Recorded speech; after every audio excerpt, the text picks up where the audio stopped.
Let's hear another question or another suggestion. Yes, sir. Thank you very much. I'm Comfort Elisha, Mbarara University Medical School. My concern is about corruption.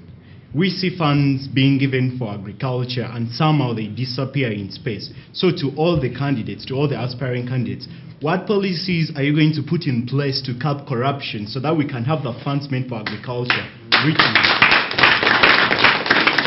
The cancer of corruption. Annie Magician.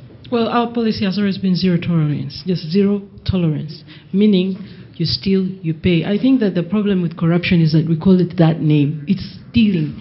Once we realize that corruption is stealing, I think we'll be able to relate it better to the people, and that it will be much easier to vote people out who steal, because our people, many of our people are church or mosque goers, and they know that a thief is a bad person, but they think a corrupt person is a smart person. Unfortunately, that's how it's interpreted.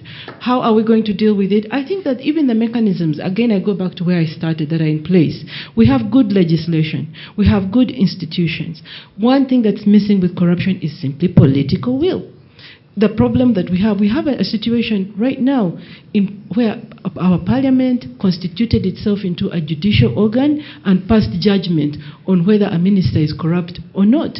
It's somebody related it to saying that it's like calling Alibaba and the 40 thieves and saying that, well, choose which one, how we should punish one of you.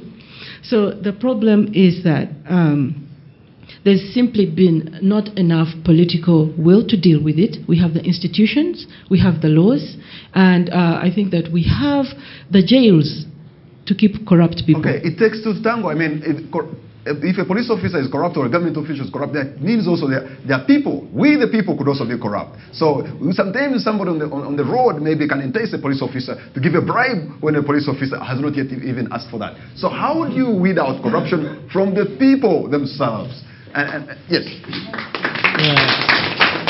Thank you very much.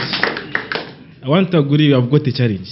Corruption is really our challenge in Uganda today.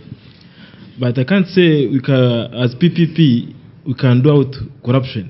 But we can raise strategies of what? Of ending corruption. First of all, our party is corruption free.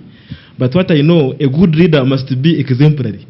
Sincerely, if you steal, you should be what?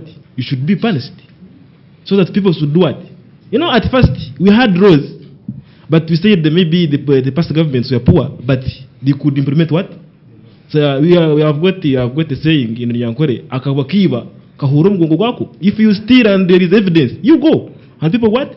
From there we shall do what? We shall do out with corruption.